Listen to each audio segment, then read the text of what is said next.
mengadakan saya tidak mahu mengadakan ataupun memberikan perbentangan secara asas, sebaliknya lebih kepada critical and also advanced studies. Justru tidak semata-mata membincangkan tentang struktur federalism Malaysia yang boleh didapati di mana-mana. Sebaliknya, saya cuba membentangkan kerja yang sedang saya lakukan ketika ini dalam menambah korpus ilmu tentang federalism khasnya dalam konteks Malaysia. So tajuk yang diberilah, kalau dalam bahasa Inggeris saya namakan ia sebagai Contented Federalism, Compromise and Conflict in the Malaysian Federation, ataupun dalam bahasa federalism pertentangan, kompromi dan konflik di dalam sistem persekutuan Malaysia. Jadi daripada tajuk ini mungkin bapa, ibu-ibu dan para pelajar boleh ada bayangan sedikit sebanyak sebenarnya federalism di Malaysia sebagaimana Bapa Dekan sampaikan tadi sangat dinamik sebenarnya. Ia tidak begitu statik, tersusun, sebaliknya ada konflik dan juga ada kompromi. Dalam kuliah pada hari ini, saya juga akan membuat perbandingan sedikit sebanyak dalam konteks Asia Tenggara dan juga beberapa isu besar yang sedang melanda dunia pada hari ini. Okey, sedikit sebanyak untuk pengenalan sejarah Malaysia pasca kolonial selepas penjajahan. Lebih kurang kalau dengan British 150 tahun sejak lewat kurun ke-18 dengan kehadiran British Sir Francis Light di Pulau Pinang, sebelum Raffles di Singapura dan maju terus ke Melaka dan terus dipanggil the forward movement ke dalam negeri-negeri Melayu dan seterusnya melibatkan Sabah dan juga Sarawak oleh entiti yang berbeza kalau di Borneo. Tamat sahaja Perang Dunia Kedua, British hadir semula ke Malaysia, berbeza dengan Indonesia di mana ada pertentangan, merdeka melalui darah dan sebagainya. Di Malaysia, British hadir semula dan datang dengan gagasan baru yang diberi nama Malayan Union ataupun Kesatuan Malaya. Ia berasaskan sistem unitary ataupun di Malaysia kita panggil kesatuan. Mungkin kita fikir adalah pengaruh daripada sistem pemerintahan British. Dan model negara bangsa baru ini tidak begitu mencerminkan dinamika sosiopolitik di tanah Melayu ataupun Malaya ketika itu. Jadi ia sangat ditentang hebat oleh elit khasnya lah, elit politik yang khasnya di peringkat negeri-negeri lah, di Johor, di Pahang, di Selangor. Kerana apabila institusi diraja tak diiktiraf, maka institusi bangsawan elit politik juga terkesan sekali. Lalu mereka berkumpul, berpakat, mengorganisasikan penentangan dan membangkitkan nasionalisme Melayu itu. Khasnya melalui penubuhan parti politik Melayu yang baru yang agak meluaslah, yang dipanggil United Malay National Organisation. Dipimpin oleh bekas Menteri Besar Johor, Datuk Onn Jaafar. Justru daripada pertengahan tahun 46, sejak Malayan Union ditubuhkan pada April 46, gerakan untuk menentang Malayan Union dilakukan oleh pembesar-pembesar Melayu di seluruh negara secara berterusan. Dan selain daripada itu juga yang ditentang juga adalah hak istimewa dan kedudukan orang tempatan yang tergugatlah dengan kerakyatan jus soli, di mana dengan gagasan Malayan Union itu kerakyatan antara orang tempatan dengan orang luar ketika itu diberikan taraf yang sama rata, dan ini berbeza dengan kedudukan istimewa yang diberikan oleh British melalui satu undang-undang tanah, iaitu dipanggil Malay Reserve Land. Dalam Malay Reserve Land ni ada beberapa protection, pelindungan yang diberikan kepada orang Melayu ketika itu sebelum merdeka tahun 57, di mana untuk mempertahankan kepentingan orang-orang Melayu lah. Dan satu lagi idea daripada British ketika itu, kebanyakan imigran Cina dan juga India dianggap sebagai golongan transient, golongan yang sementara dalam mengawal keresahan orang-orang tempatan ketika itu. Maknanya kata hadirnya orang Cina dengan orang India ke Malaya ketika itu hanya sementara untuk bekerja dan selepas habis kontrak kembali ke tanah air masing-masing. Kerana itu Malay Reserve Land itu dilakukan dalam mengambil hati orang tempatan, dalam masa yang sama juga mengelakkan pertentangan. Namun melalui gagasan Malayan Union, satu dasar kerakyatan yang liberal telah diambil, di mana siapa sahaja melalui prinsip jus soli yang berada di Malaya ketika itu akan diberikan kerakyatan secara mudah. Jadi golongan Melayu yang sebelum ini mungkin rasa agak selamat dengan taraf Melayu dan juga hak istimewa dalam Undang-Undang Tanah tahun 20-an dahulu. Tiba-tiba dengan gagasan Malayan Union mula rasa terancam, di mana mereka terpaksa berkongsi tempat, berkongsi harta negara, keistimewaan dengan golongan yang sebelum ini mereka ketika itu menganggap sebagai imigran antaranya. Dan tentu sekali penghapusan sistem beraja tempatan dan juga otonomi negeri, dan ini memberi kesan kepada pembesar-pembesar dan juga raja-raja Melayu lah.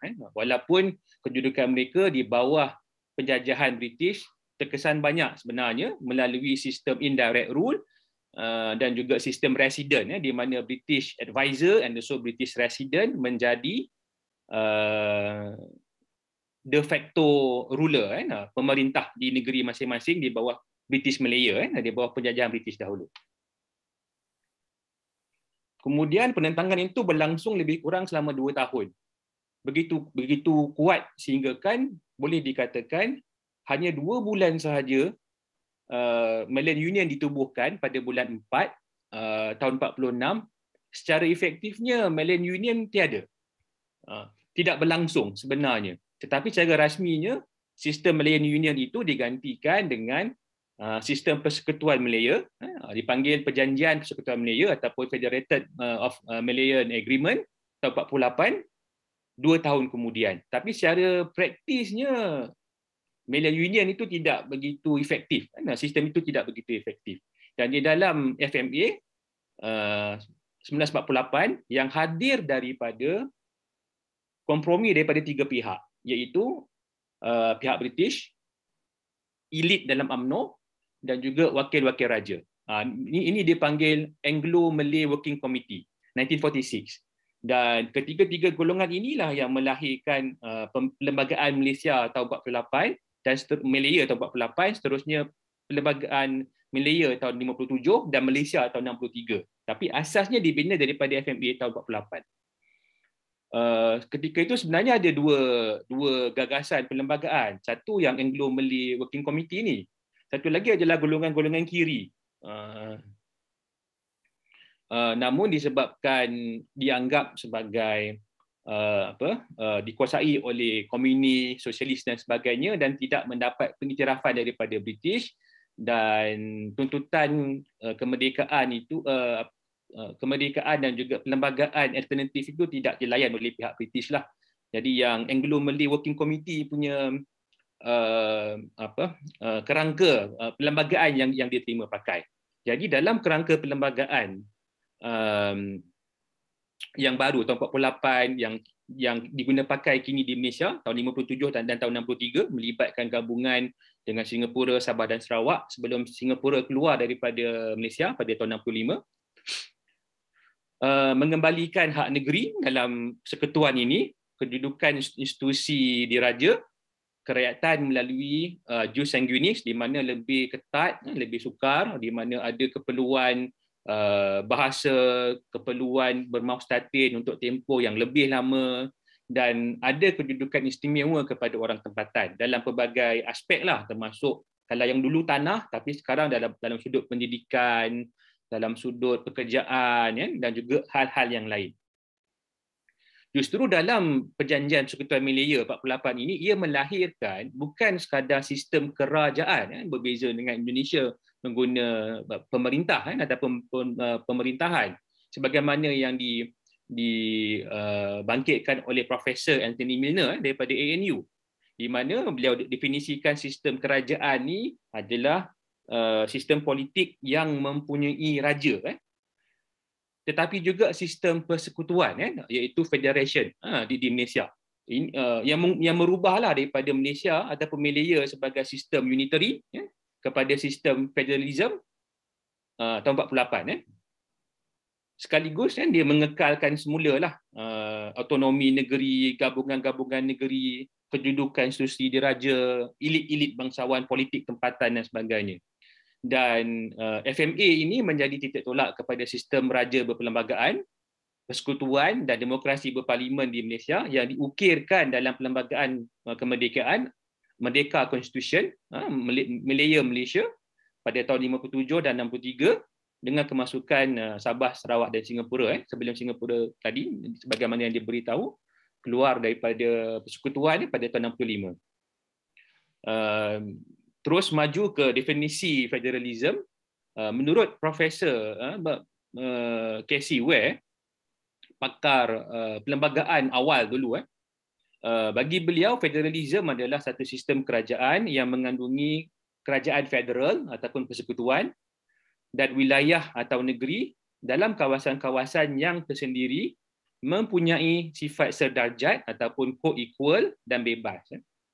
Makna kata dalam sesebuah kawasan itu ada paling kurang 2 kerajaan dan masing-masing kerajaan ini ada autonomi dan bidang kuasa masing-masing dan bebas. Makna kata federation ataupun federal government tidak boleh campur tangan dalam urusan wilayah ataupun urusan negeri dan juga sebaliknya. Perlu ada, dan kedua-dua kerajaan ini walaupun nampak kerajaan persekutuan itu lebih berkuasa, powerful, tapi sifatnya ataupun amalannya adalah mereka seharusnya bersifat co-equal. Menurut Profesor Safruddin Hashim pula menjelaskan maksudnya menekankan fungsi tertentu kerajaan persekutuan dan wilayah dan kerajaan-kerajaan ini memiliki kedaulatan sendiri yang sama. Masing-masing kerajaan ini berdaulat. Birch, satu sistem kerajaan federal dengan pembahagian kuasa di antara kewibawaan am dan beberapa wilayah. Makna kata kapasiti, kapasiti federal ni mencakupi semua kan, tapi dalam aspek-aspek tertentu sahaja kalau kata Safruddin. Bersifat sederajat di antara satu sama lain. Justru apa yang kita boleh takwilkan kan, reasoning dan interpretasikan daripada definisi-definisi yang dibangkitkan oleh para sarjana federalism. So bagi saya federalism berdasarkan apa yang dibangkitkan oleh definisi sarjana-sarjana tadi, yang unggul ataupun yang ideal perlu ada sifat yang berikut. Pertama, sebagaimana kata mereka, perlu seimbang, balance daripada sudut pembahagian kuasa, penggunaan kuasa dan sebagainya, ataupun balance federalism, dan mesti bersifat co-equal, sedarjat, ada autonomi masing-masing dan tidak boleh diganggu. Sebab masing-masing tadi kalau kata Safruddin, sovereign, berdaulat. Dan dalam masa yang sama juga perlu ada kerjasama. Mereka tidak bertentang, sebaliknya meraih kehidupan dalam sebuah negara federal. Tanggungjawab bersama, ada co-responsibility. Makna kata kalau ada masalah di negeri A, di wilayah A, tidak sahaja kerajaan pusat boleh menyalahkan pemimpin di negeri A. Walaupun negeri A itu ada accountability, ada responsibility, dan ada moral obligation untuk mentadbir negeri A. Tetapi masalah di negeri A juga adalah masalah kerajaan persekutuan juga sebenarnya. Tidak boleh transfer the blame, transfer the accountability kepada negeri semata-mata. Ini berlaku di banyak negara dunia membangun kerana melibatkan persaingan politik yang tegar sebenarnya. Dan sebagai tambahan pula, saya melihatlah penting untuk sistem federalism untuk kekal bertahan, kekal berdaya saing, perlu menghormati konsep self-determination. Sebagai pelajar hubungan antarabangsa, saya rasa konsep self-determination ni bukanlah konsep yang asing. Namun nanti kita akan bincangkan dengan lebih dalam lah apa yang dimaksudkan self-determination dan juga jus cogens. Ia juga sebenarnya boleh mengelakkan konflik. Tak kisahlah konflik dalam negara, antara negara, perang sivil dan krisis konflik kemanusiaan. Kerana itu kita boleh lihat kadang-kadang bagaimana tetapan, setting sesebuah negara itu boleh mengundang konflik ataupun membawa kepada keamanan. Tapi tidak semata-mata itu. Saya ingin menghujahkan yang lebih penting bukanlah tetapan negara, tetapi menghormati konsep bagi saya self-determination. Sedikit sebanyak kelebihan sistem federalism. Pertamanya membenarkan pluralism politik. Kerana lebih kurang 90% negara di dunia ini adalah negara multi-etnik dan multinational. Walaupun terma ada Haipin nation state Haipin yang mengikat nation and state tu, dan juga negara bangsa sengkang dalam bahasa Melayu kita panggil sengkang yang mengikat negara bangsa, tapi itulah 90% negara di seluruh dunia ini adalah negara heterogeneous, kan, negara heterogen. Jadi mana-mana usaha untuk membawa kepada penyatuan budaya secara paksa, dia boleh membawa kepada konflik lah, sama ada skala kecil ataupun skala besar. Sistem federalism sedikit sebanyak boleh mengurangkan aspek itu kerana negeri-negeri dibahagikan berdasarkan beberapa wilayah yang selalunya mempunyai identiti wilayah yang tersendiri. Dalam konteks Malaysia, contoh identiti masyarakat di Selangor dan juga di Sabah sangat berbeza. Selangor negeri yang paling terkehadapan di Malaysia. Sabah pula sebaliknya, itu daripada sudut permodenan, daripada sudut bahasa, budaya, sangat berbeza, sejarah juga sangat berbeza. Jadi sistem federalism ini membolehkan rakyat Sabah mempunyai sedikit sebanyak autonomi dalam menentukan masa depan mereka sendiri, governance mereka sendiri yang berbeza dengan keadaannya di Selangor. Dan ini mengurangkan konflik dan sebagainya. Saya bagi contoh, dalam konteks Malaysia, Islamism, nationalisation sangat tinggi. Khasnya di semenanjung Malaysia. Politik berasaskan identiti sangat tinggi. Ini berbeza dengan Sabah dan Sarawak di mana politiknya lebih bersifat multi-etnik, multi-racial. Di Malaysia, kedudukan bahasa Melayu, kedudukan Islam mengalami proses nasionalisasi. Sedikit sebanyak membangkitkan ketegangan dalam politik identitas. Di Sabah pula dan juga Sarawak, ia lebih liberal. Baru-baru ini, Chief Minister of Sarawak sekarang ini dikenali sebagai Supremo, ataupun pemerintah Sarawak, menyatakan bahawa dalam urusan rasmi, kerajaan negeri Sarawak bebas untuk pakai bahasa Inggeris. Tidak wajib bahasa Melayu semata-mata. Sedangkan hal ini berbeza dengan di persekutuan di Malaysia, di mana bahasa Melayu itu wajib dan malah kedudukan bahasa Melayu itu diletakkan dalam perlembagaan persekutuan, perkara 152, dan ada juga dasar bahasa Melayu sebagai bahasa kebangsaan.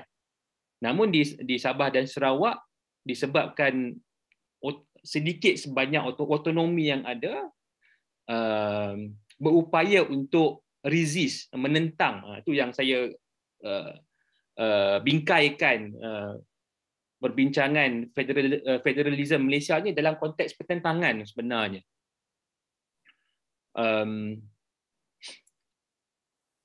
Dan sekaligus mempunyai dasar yang sedikit sebanyak berbeza berbanding dengan dasar di persekutuan. Seterusnya, mengiktiraf perbezaan, mengangkat partisipasi dan kepimpinan wilayah.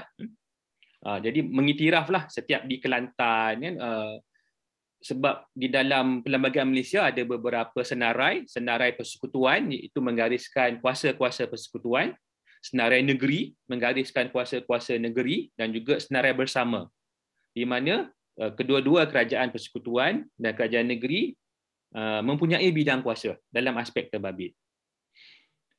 Jadi dengan kuasa yang negeri ada dalam aspek tertentu, termasuklah hasil galian, resource ataupun natural resource, tanah,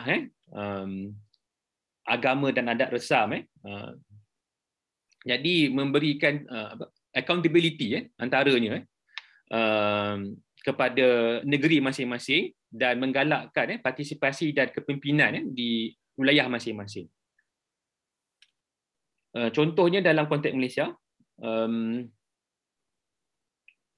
di bawah pemerintahan Barisan Nasional sejak tahun 55-57 sehingga tahun 2018, kerana mengamalkan federalism, di sebalik kekuatan ataupun nominasi BN di peringkat persekutuan, pihak pembangkang ataupun opposition masih lagi berupaya menawan beberapa buah negeri, khasnya di Kelantan, di Sabah, dan yang lebih terkini lagi sejak beberapa belas tahun lepas di Pulau Pinang, di Selangor, pernah juga di Perak, tahun 2018 di Melaka dan juga di Johor. Seterusnya, ketelusan belanjawan dari negeri bukan dari agensi persekutuan. Kestabilan dalam masyarakat pelbagai etnik dan wilayah, kerana masing-masing boleh mengutarakan pendapat masing-masing dan boleh mempertahankan identiti wilayah dan etnik mereka di wilayah masing-masing antaranya. Di Malaysia ini, walaupun politik identitas itu penting, tapi politik kenegerian juga penting. Orang Kelantan, orang Johor, orang Sabah dan Sarawak masing-masing ada bahasa dan budaya masing-masing, dan mereka boleh mengutarakan aspek perbezaan mereka itu di peringkat negeri masing-masing.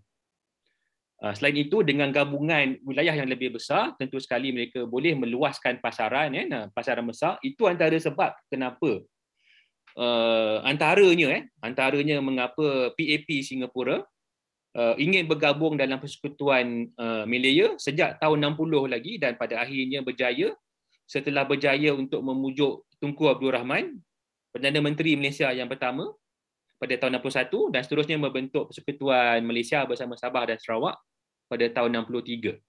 Tapi itu salah satu sebab kenapa Lee Kuan Yew mahu gabungkan Singapura dan membentuk Malaysia tahun 63. Banyak lagi sebab-sebab lain, termasuk usaha untuk menumpaskan golongan kiri sebenarnya dalam barisan sosialis di Singapura ketika itu. Tapi itu sejarah yang lain lah. Meluaskan tenaga kerja, peningkatan sumber dan juga kekuatan keselamatan. Malah usaha pertama British sebelum mengadakan Persekutuan Tanah Melayu tahun 48 ataupun FMA tadi, dah ada usaha-usaha persekutuan melibatkan antaranya satu skim tahun lewat tahun 1800 dipanggil FMS, Federated Malay State, yang menggabungkan 4 buah negeri ketika itu, iaitu Selangor, Perak, Negeri Sembilan dan Pahang. Di antara keempat-empat ni, Negeri Pahang tu antara yang terkebelakang, yang miskin, dan mereka melihat negeri yang lebih kaya. Perak ketika itu kaya dengan tin, dan Selangor kaya dengan industri, Kuala Lumpur dan sebagainya, ketika itu sebahagian daripada Selangor. Jadi hasil Selangor dan sebagainya ini boleh dianggap untuk dikongsi untuk memajukan juga negeri Pahang, kan. Selain negeri Pahang boleh menawarkan sumber-sumber lain, di Pahang juga ada Balak, ada Timah dan sebagainya. Itu semangat federalism yang asal sebelum kemerdekaan Malaysia. Bagi Profesor Wei, beliau melihat federalism boleh gagal apabila isu sejarah dan kerajaan yang tersendiri yang lama. Contohnya Singapura dengan Malaysia antaranya, ataupun Brunei sendiri tidak menyertai Persekutuan Malaysia tahun 63. Perbezaan kepentingan ekonomi yang melampau, Halangan geografi bukan sahaja ke arah kesatuan kerajaan tetapi juga kesedaran bersama. Contohnya mungkin Soviet Union, khasnya di kawasan Eropah Timur, geografi yang tinggi dan kesedaran bersama, identiti negara, identiti bangsa, agama, perbezaan mazhab ataupun school of thought. Perbezaan kaum, agama, bahasa yang ketara, khasnya apabila perbezaan itu dipolitikkan oleh politician. Ketaksamaan dalam institusi sosial juga boleh membawa kepada kegagalan dalam federalisme. Bagaimana konteks di Malaysia? Adakah ia mencapai takrifan WER dan sarjana-sarjana lain?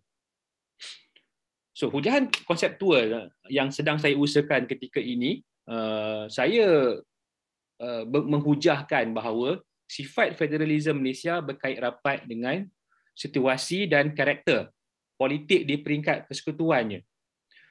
So, bagaimana kuasa pihak yang menguasai persekutuan itu boleh memberi kesan kepada sifat ataupun nature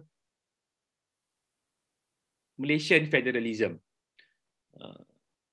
Hipotesisnya adalah lebih kuat kerajaan persekutuan didefinisikan dengan majoriti 2/3 kekuatan kerusi di parlimen, lebih tinggi kecenderungan untuk pemusatan sentralisasi kuasa di peringkat persekutuan. Dan ini berlaku tahun 57 hingga tahun 2007, malah juga kini sebenarnya.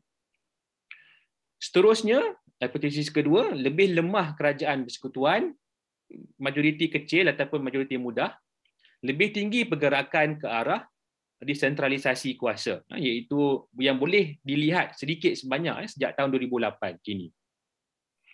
Namun berlaku di dalam kerangka, hal ini berlaku dalam kerangka pertentangan, adversarial dan hierarki. Berbanding secara demokratik, bagaimana mereka negotiate hubungan persekutuan secara diplomatik. Dan ini adalah manifestasi Malaysia sebagai sebuah rejim campuran, sebagai rejim hybrid. Kerana itu ianya ibarat battle federalism berbanding berdasarkan konsensus, berdasarkan kompromis, ataupun berdasarkan perundingan.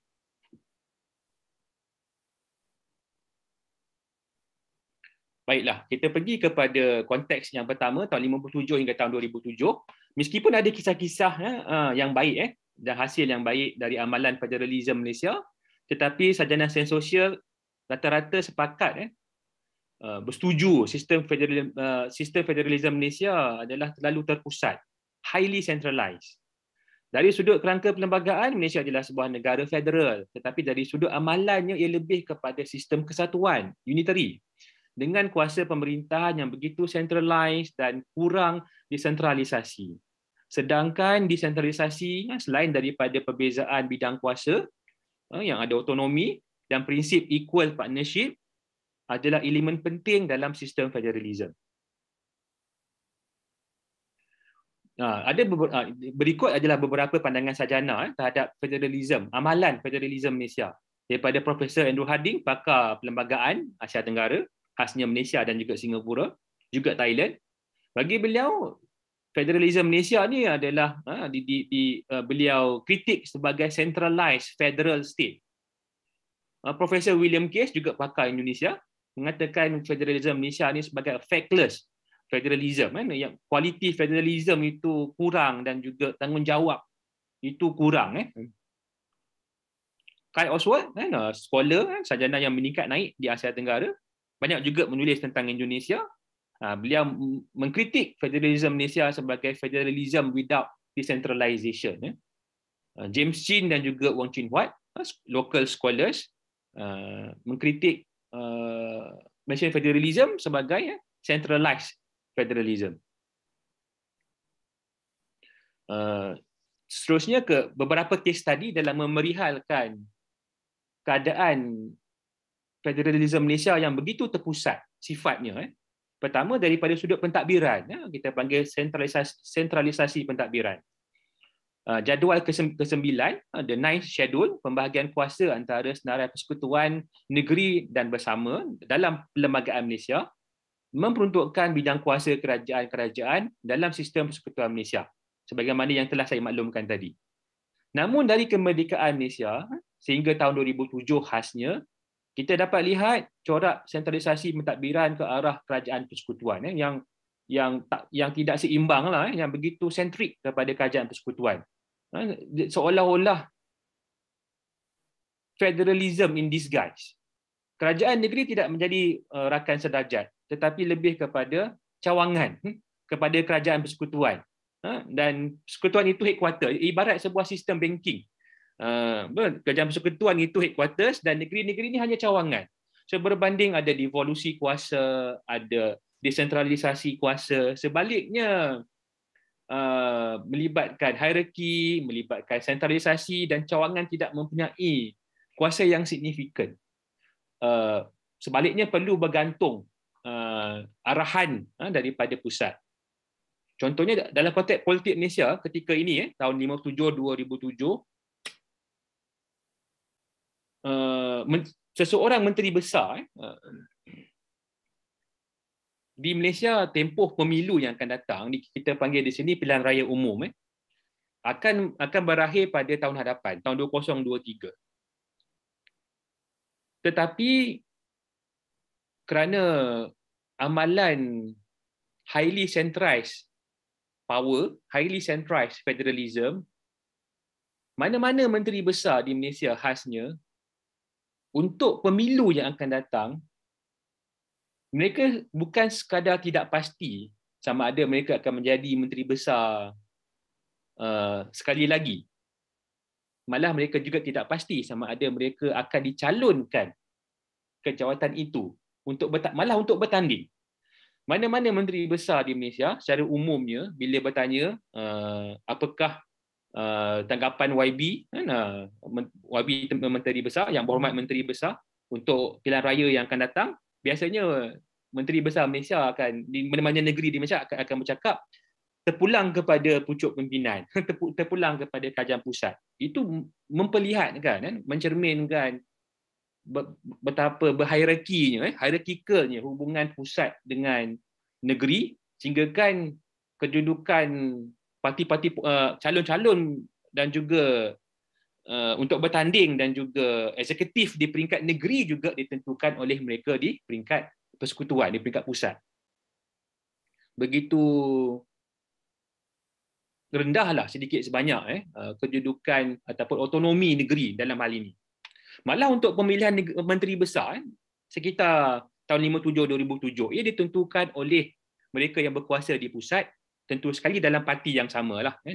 Kalau kata BN di Persekutuan dan juga Barisan Nasional di Terengganu, bukan di kalangan elected official ataupun state assemblies, state assemblies yang menentukan siapa menteri besar negeri Terengganu contohnya, tetapi terpulang kepada Perdana Menteri Malaysia daripada BN untuk menentukan mana-mana menteri besar ataupun ketua menteri bagi negeri yang tidak beraja lah di Malaysia, siapa yang akan dilantik sebagai eksekutif di peringkat negeri. Ini sedikit sebanyak juga berbeza dengan amalan parliamentary demokrasi yang seharusnya menteri besar ataupun chief minister seharusnya dipilih dalam kalangan mereka yang paling mendapat kepercayaan di dalam dewan di negeri masing-masing. Tapi dalam konteks Malaysia, reflektif dengan highly centralized federalism, kebanyakannya adalah di bawah kuasa daripada sudut amalan Perdana Menteri. Dalam urusan tanah, berdasarkan jadual ke-9 Perlembagaan Malaysia, tanah adalah kuasa negeri. Namun negeri tidak ada otonomi penuh.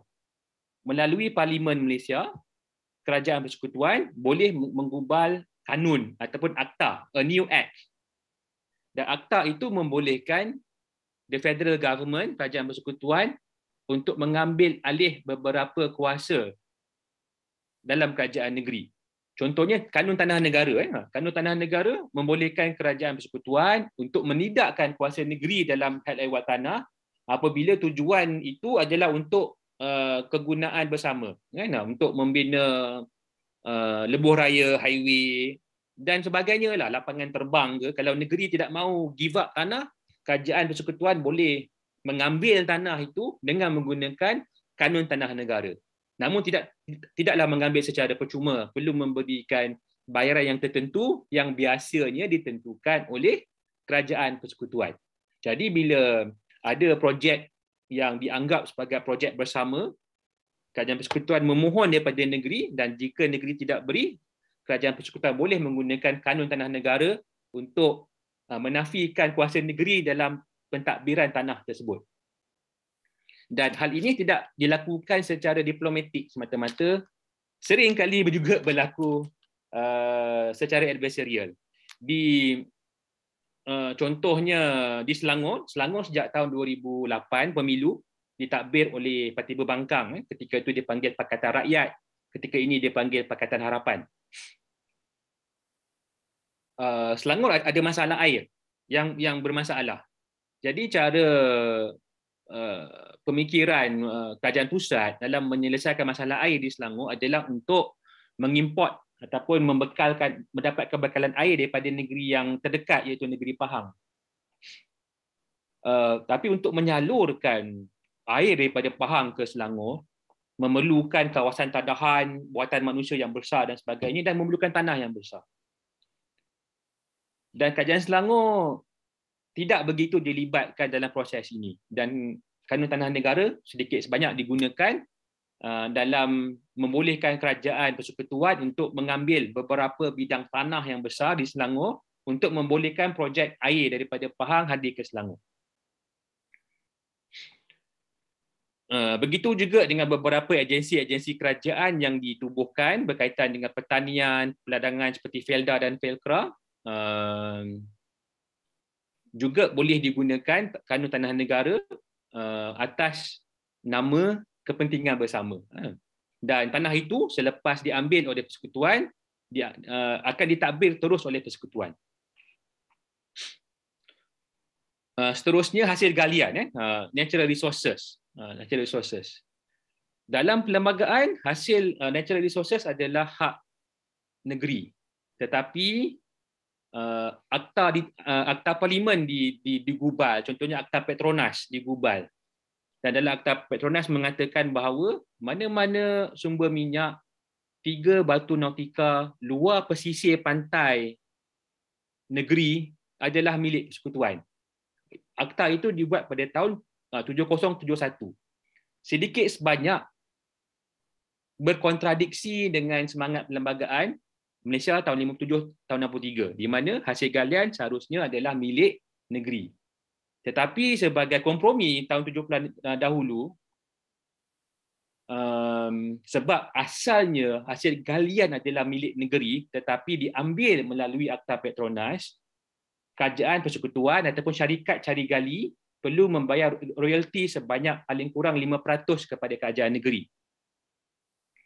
Namun di bawah pentadbiran Mahathir Mohamad yang pertama pada tahun 81 hingga tahun 2003, Tun Mahathir tidak melihat sebagai royalti itu sebagai sesuatu yang wajib diberikan.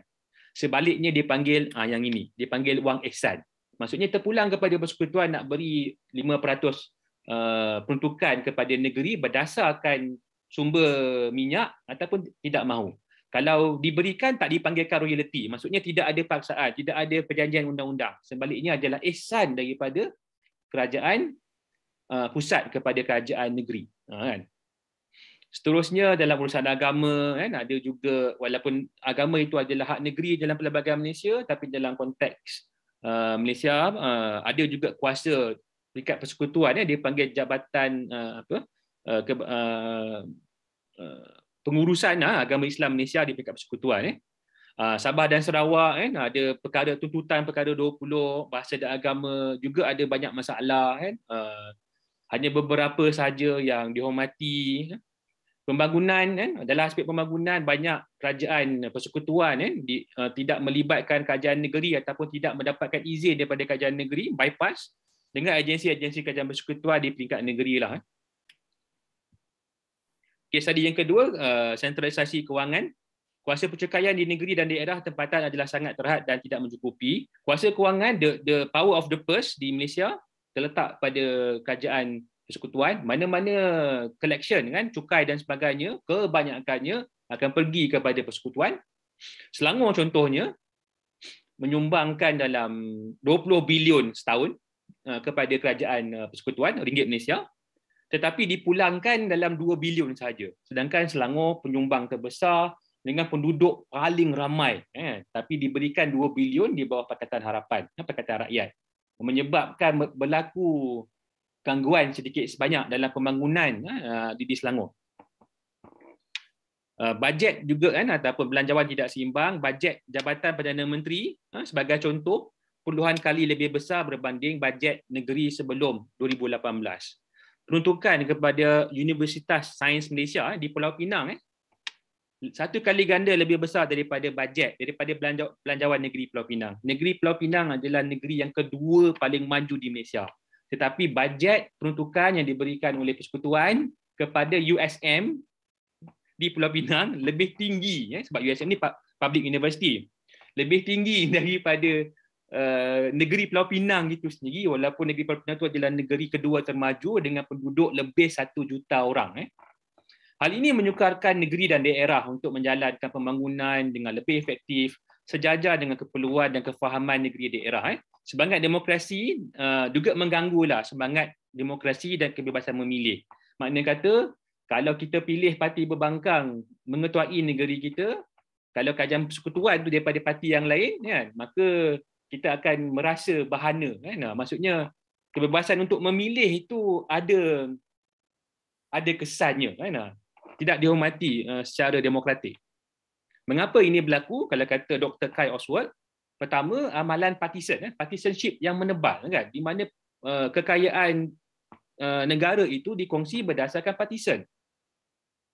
Kelantan contohnya, sejak diperintah oleh PAS, Parti Islam se-Malaysia, sejak tahun 1990, mengalami penurunan dalam peruntukan, dalam projek pembangunan, semata-mata untuk menunjukkan bahawa pemimpin PAS tidak mampu untuk memerintah, lemah dan sebagainya, dan dalam masa yang sama menaikkan imej Barisan Nasional mungkin sebagai parti pembangunan, upaya dan sebagainya.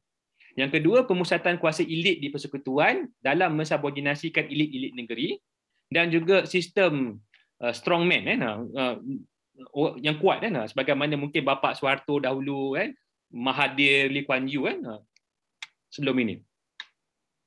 Namun masih banyak lagi yang positif, antaranya membenarkan pilihan raya di peringkat negeri, political pluralism and concession, disebabkan ada juga sedikit sebanyak autonomi negeri, ada pilihan raya. Kerajaan negeri boleh dikuasai oleh parti-parti yang berbeza. Mereka masih lagi menawarkan alternatif, memberikan pengalaman mentadbir dan memberikan persaingan politik yang sihat. Malah pengalaman mereka, pembangkang di peringkat negeri ini telah meningkatkan kredibiliti mereka. Jadi sebab itu juga pada tahun 2018, bila mereka bergabung, walaupun tanpa Anwar Ibrahim ketika itu yang masih dalam penjara, tapi dengan gabungan bersama Mahathir Mohamad, Muhyiddin Yassin, mereka pada akhirnya dapat menumbangkan Barisan Nasional pada tahun 2018. Sedikit sebanyak orang memberi kepercayaan kepada Pakatan Harapan ketika itu sebab mereka melihat kredibiliti yang ditonjolkan oleh pemimpin-pemimpin Pakatan Harapan di Pulau Pinang, di Selangor antaranya. Jadi itu menyebabkan ada shifting vote lah, ataupun swing, peralihan undi di kalangan masyarakat yang seterusnya mengundi Pakatan Harapan pada tahun 2018. Mempercepatkan pelaksanaan polisi dan perubahan dasar. Kadang-kadang sentralisasi ini juga bagus, kan? Itu kelebihan sistem militeri, kan? Nak laksanakan polisi dan dasar itu lebih cepat kerana begitu centralized. Federalism juga sebagai tapak integrasi politik kan. Ini lebih kepada pluralism politik kan, menyedarkan masyarakat bahawa kita adalah sebahagian daripada masyarakat bersama atas idea unity without uniformity. Tanpa kita sebagai masyarakat yang seragam juga dalam konteks Malaysia, Melayu, Cina, India, Sabah, Sarawak, Islam, Kristian, Hindu, Buddha, tak uniform, tak seragam, tidak ada masalah untuk bersama, untuk berintegrasi. Unity without uniformity. Sebab kadang-kadang kita ada salah faham. Uniformity itu membawa kepada unity. Sedangkan daripada sudut praktik dalam beberapa konteks, uniformity boleh membawa kepada disunity. Apatah lagi kalau uniformity itu dipaksa-paksa. Kes-kes tadi contemporary, saya pergi laju sikit. Pada pilihan raya umum 2008, Barisan Nasional buat pertama kali gagal mengekalkan 2/3 majoriti di Parlimen di bawah pentadbiran Perdana Menteri ketika itu Abdullah Badawi. Selepas tahun 2008 itu, selepas pilihan raya 2008, Raja Perlis menolak calon Menteri Besar yang dicalonkan oleh Perdana Menteri Abdullah ketika itu di Perlis. Dalam masa yang sama juga Sultan Terengganu juga tolak calon Perdana Menteri di Terengganu. Raja Perlis pilih calon sendiri, Sultan Terengganu pilih calon sendiri. Penentangan bukan di peringkat pusat saja, peringkat negeri juga orang-orang yang calon daripada parti menentanglah sedikit sebanyak calon yang dinamakan oleh raja. Selepas PRU pemilu 2013, sekali lagi BN hanya menang mudah. Pada tahun 2014, Sultan Selangor minta 3 nama, menitahkan bagi 3 nama dan menolak calon MB Pakatan Rakyat. Ketika itu Pakatan Rakyat cuba untuk mencalonkan isteri kepada Datuk Seri Anwar Ibrahim, Datuk Seri Wan Azizah. Sultan minta 3 nama dan pada akhirnya Sultan tidak melantik Datin Seri. Sultan melantik Azmin Ali. Sekarang ini adalah Menteri Perdagangan dan Perdagangan Antarabangsa. Selepas pilihan raya negeri Johor yang baru-baru ini pada bulan Mac 2022, Sultan melantik Menteri Besar yang baru meskipun kedudukan Menteri Besar lama Hasni Mohamad sebagai MB adalah salah satu manifesto BN Johor. Makna kata pilihan raya itu dilakukan pada bulan 3 bulan 2 tahun ini. MB Johor sebelum pilihan raya itu, sebelum pemilu itu adalah Datuk Hasni Mohamad. Dan dalam manifesto BN dalam pilihan raya itu telah terang lagi bersuluh kan, Hasni Mohamad telah dicalonkan adalah calon MB BN jika BN menang pada pemilu di Johor pada bulan 3. Namun setelah BN menang besar 2/3 majoriti dalam Dewan Undangan Negeri Johor, Sultan tidak melantik beliau. Sultan melantik calon lain tanpa mana-mana usul, boleh dikatakan sebegitu.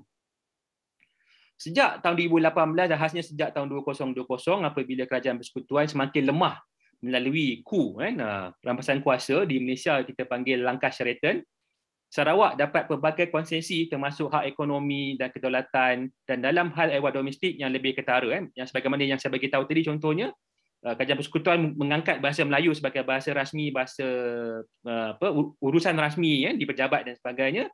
Sarawak masih lagi liberal dengan cara-cara yang lain, cara-cara yang alternatif. Dan Sarawak sejak kerajaan pusat melemah, PH tidak dapat 2/3 majoriti. Perikatan Nasional ketika ini di bawah Ismail Sabri, sebelum ini di bawah Muhyiddin Yassin juga tidak mempunyai 2/3 majoriti. Sarawak menjadi satu wilayah yang agak independen lah. Zaman Pakatan Harapan, Sarawak menganggap mereka sebagai kerajaan mesra PH.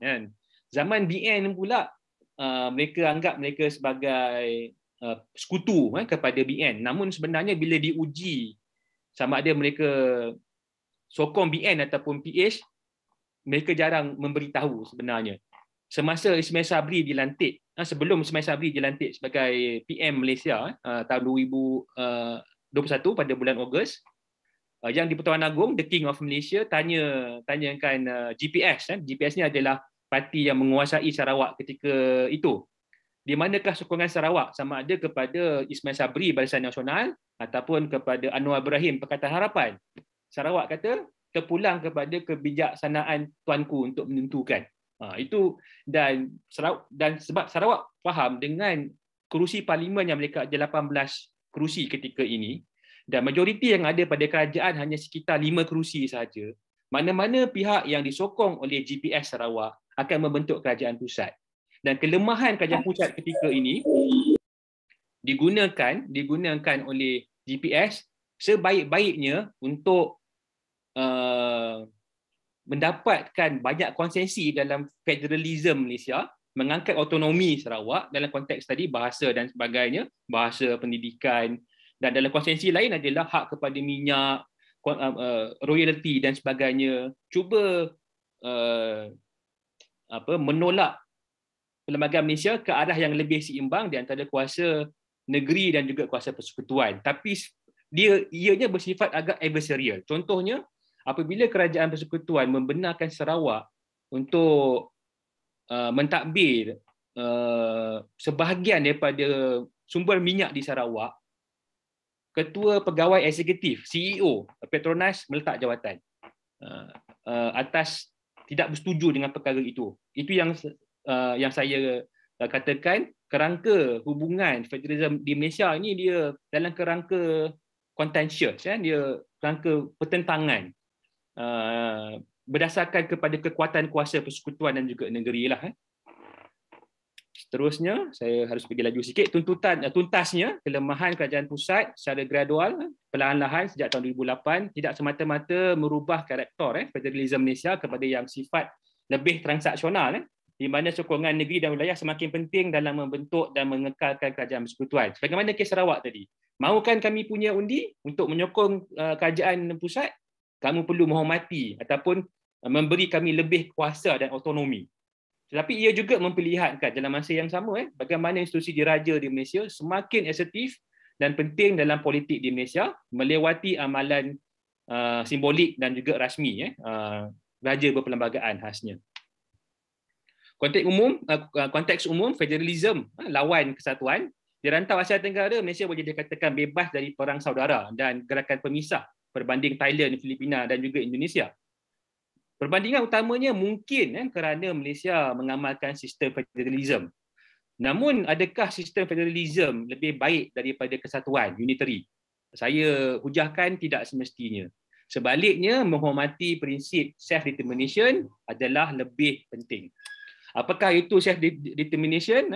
Sikit ulang kaji, norma antarabangsa yang mengangkat hak dan kesesamaan untuk penduduk sesebuah wilayah untuk menentukan sistem pemerintahan mereka sendiri secara demokratik dan tanpa campur tangan kuasa luar. Contohnya sistem federalism Soviet Union gagal. Namun sistem unitary United Kingdom berjaya. Jadi kita tak boleh kata negara ini mengamalkan federalism cenderung untuk berjaya. Tidak. Ada beberapa case study menunjukkan sebaliknya. Dan boleh ada juga banyak sistem unitary yang berjaya. Antara mungkin yang paling berjaya yang saya lihat antaranya adalah sistem di United Kingdom. Kerana ia mengangkat prinsip self-determination. Contohnya UK membenarkan Scotland, Ireland Utara, malah Wales untuk mengadakan referendum untuk meninggalkan UK. Walaupun setakat ini mereka masih lagi buat keputusan untuk bersama dengan Britain. Di Scotland ketika ini dalam Parlimen Scotland telah memutuskan akan ada referendum baru sama ada Scottish nak tinggal dalam UK sebabkan banyak orang Scotland tidak setuju dengan Brexit. Dalam masa yang sama, UK mengadakan pelbagai skim, pelbagai kerangka governance daripada desentralisasi, devolusi yang lebih baik daripada banyak sistem federalism yang diamalkan di seluruh dunia. Malah saya boleh katakan ia sebagai a decentralized unitary system. Malah saya tahu Indonesia pun dah bergerak ke arah itu kan. Sejak zaman reformasi. Menjelaskan mengapa prinsip perang sivil tidak berlaku di UK adalah sedikit pertentangan dekat Ireland Utara, tapi bukanlah satu perang sivil skala besar lah.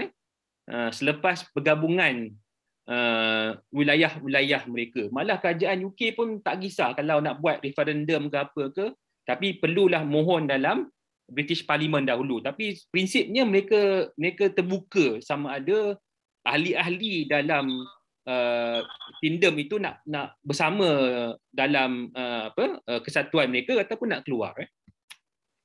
Kalau kita kaitkan dalam situasi semasa perang Rusia-Ukraine 2022 sejak Februari tahun ini, bagi saya ia boleh dielakkan jika prinsip self-determination ini dihormati. Civic nationalist, nationalism berasaskan kepada wilayah. Seringkali, biasanya masyarakat akan lihat civic nationalism ini baik, tapi tidak semestinya juga. Dan melihatkan ethno-nationalism ini buruk, juga tidak semestinya. So civic dalam konteks perang Rusia-Ukraine ni, saya melihat civic nasionalis sering kali cuba mempertahankan integriti wilayah sehingga sanggup menggunakan paksaan, force. Ini membangkitkan penentangan dan boleh menyebabkan kekejaman, violence. Dari kaedah yang adversarial, yang menentang dan boleh membawa kepada konflik dan seterusnya boleh tertumpah kepada peperangan, full scale war.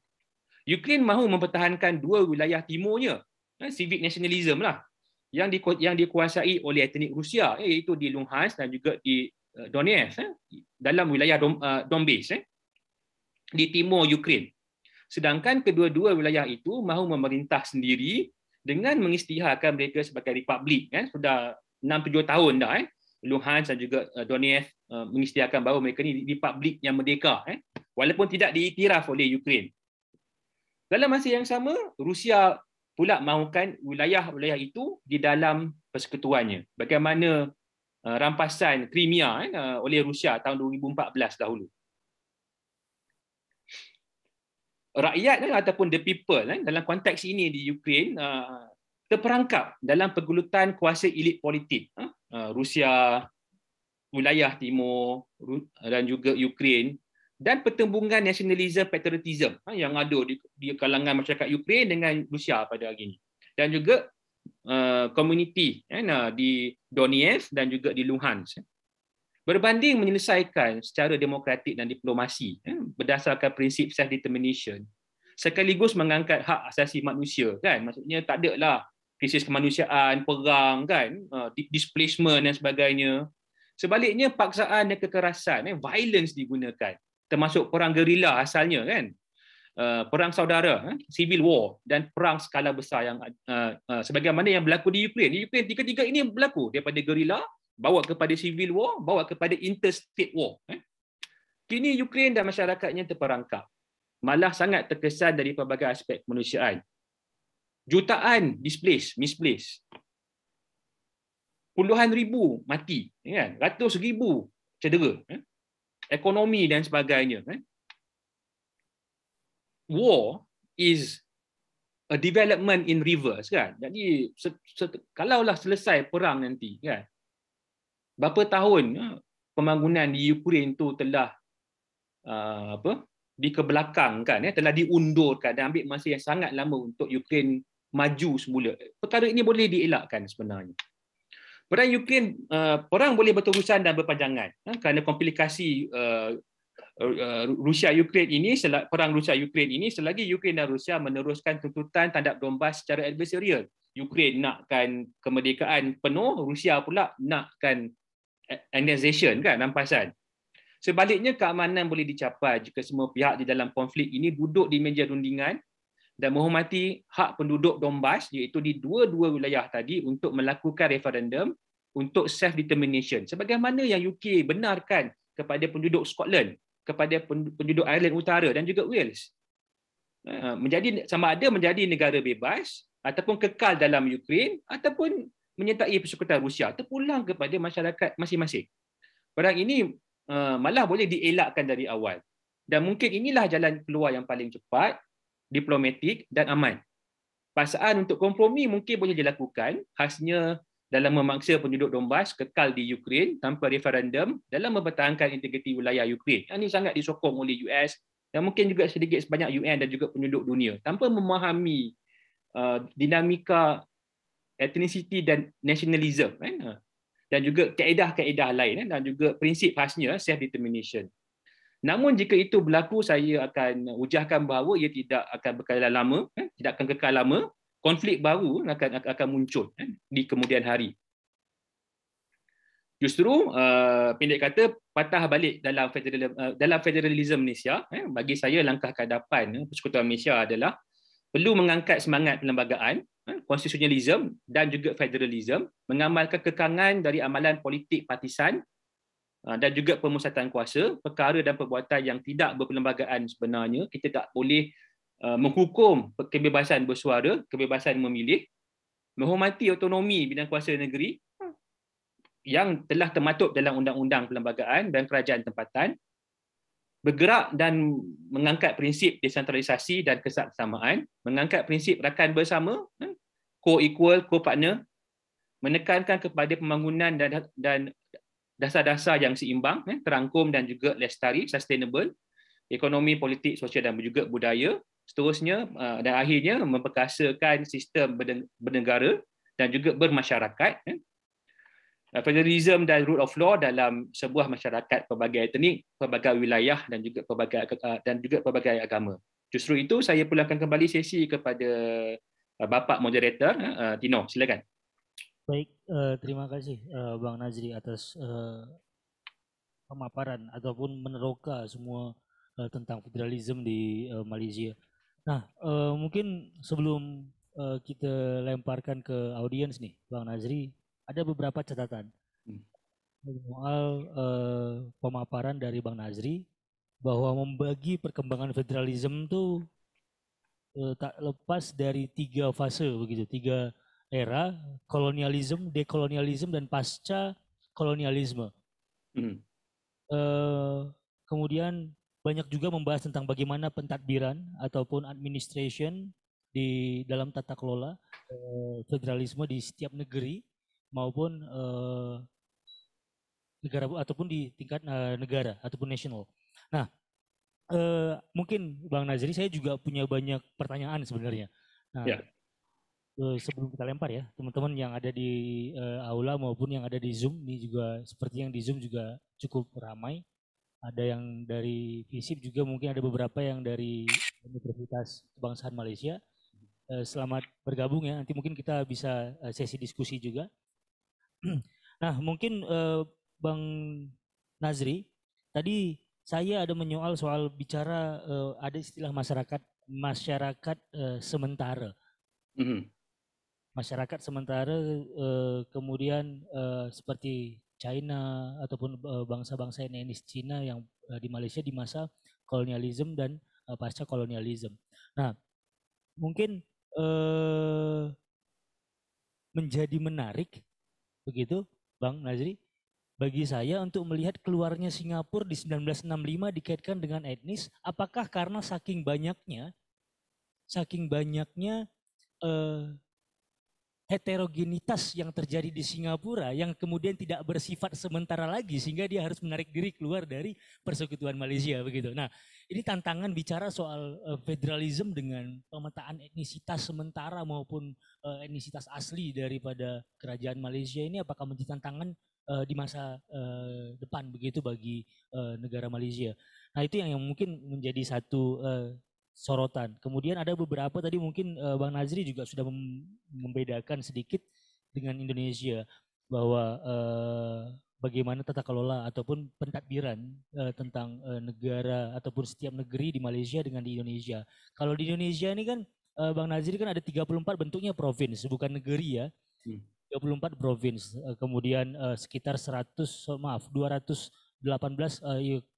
ya 200-an distrik ataupun kota kabupaten. Nah, dan luas pastinya Bang Nazri. Nah, kemudian tadi juga ada unik lagi sovereignty. Koreksi Bang Nazri kalau misalnya saya salah tangkap bahwa setiap negeri itu memiliki sovereignty, punya kedaulatan. Nah, ini yang mungkin nanti bisa menjadi sebuah diskusi pula dari teman-teman sebatas mana misalnya apa batas-batas kedaulatan yang dimaksud tadi oleh Bang Nazri.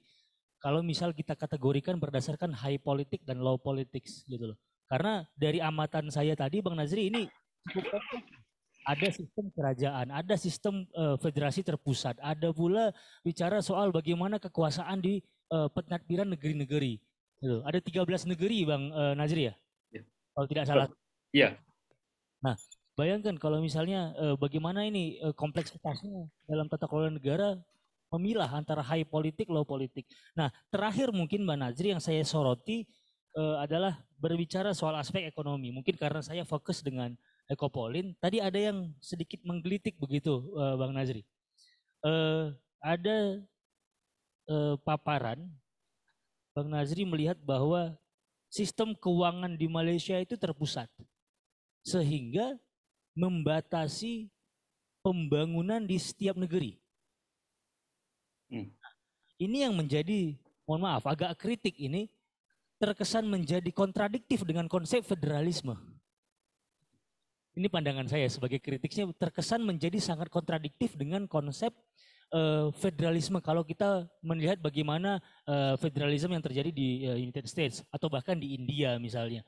Nah, mungkin dia tidak terpusat begitu. Nah, walaupun memang ada hambatan lain, ada tantangan lain mungkin Bang Nazri, dikala kita merujuk kepada karakteristik federalisme di India, itu justru diskusinya semakin menarik lagi. Seperti apa misalnya gerakan nasionalisme yang mana kita tahu sama-sama bahwa di India itu akibat daripada federalisme, penerapan negara bagian di India, gerakan ataupun sifat nasionalisme dari orang India itu sangat dipertanyakan. Nah, itu kalau dikaitkan dengan karakteristik di Malaysia, mungkin bisa nanti dielaborasikan juga Bang Nazri. Begitu. Baik, saya rasa itu aja yang mungkin saya bisa bukan simpulkan, tapi saya rangkum jadikan sebuah pertanyaan diskusi untuk kita lanjutkan kepada sesi tanya jawab. Mungkin saya bisa persilahkan ke teman-teman yang hadir di ruangan maupun yang ada di Zoom untuk raise hand misalnya untuk menyampaikan pertanyaan atau tanggapannya. Silakan.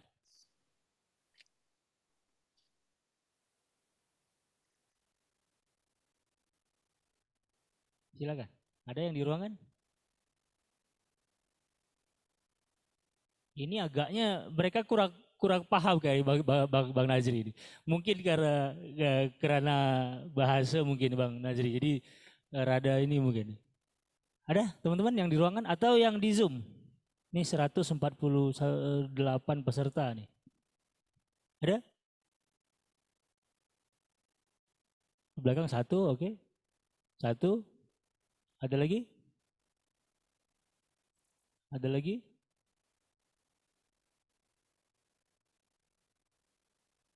Ada lagi?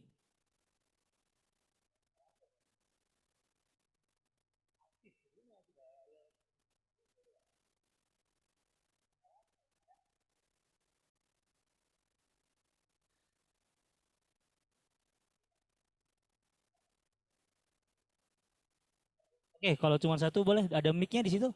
Oh enggak, silakan sebutkan nama. Di sini aja. Oh, di situ aja? Baik. Oh, atau di situ aja? Ke depan aja boleh, silakan sini.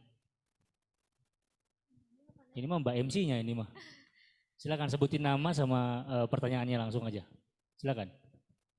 Itu kameranya. Kalau nggak kuat melambai. Oke, mungkin tadi terima kasih untuk Bapak Nazri atas pemaparannya yang sudah disampaikan dan mungkin ada sedikit hal yang saya tangkap karena kan tadi juga nyambung dengan pertanyaan dari Pak Tino kalau ada beberapa hal yang kontradiktif dengan sistem federasi. Nah, yang ingin saya tanyakan kan di Malaysia itu ada sistemnya yang pusat dan daerah ya Pak, kalau tidak salah namanya pusat dan daerah. Oh, pusat dan negeri. Nah, karena kan setelah saya coba-coba cari tahu juga kalau misalnya memang ada beberapa aturan atau ya beberapa aturan yang memang hanya bisa dilaksanakan atau di ACC mungkin ya Pak oleh pemerintah yang pusatnya. Nah, karena hal tersebut apakah akan menimbulkan tendensi perebutan kepentingan dari pemerintah pusat dengan negeri dan bagaimana kalau misalnya ada terjadinya konflik kepentingan antara pemerintah pusat dan negeri gitu. Karena tadi juga kan ada pembagian yang ekonomi itu ya Pak, yang ada terbatas. Kira-kira kalau misalnya nanti terjadi hal seperti itu, apakah akan terjadi konflik yang berkepanjangan atau bagaimana? Mungkin gitu Pak. Terima kasih. Ya, terima kasih. Kurang lebih Bang Nazri, ini satu mahasiswa dari FISIP Hubungan Internasional mungkin menanyakan ini seperti apa. Bila mana kita melihat ada potensi bertindih kekuasaan begitu, Bang Nazri, antara negeri dengan pusat federasi begitu. Nah, ini seperti apa misalnya strategi maupun ketentuan perundang-undangan yang ada di Malaysia. Ada lagi teman-teman? Yang di Zoom? Ini yang di Zoom gak ada yang raise hand? Boleh di raise hand aja yang di Zoom.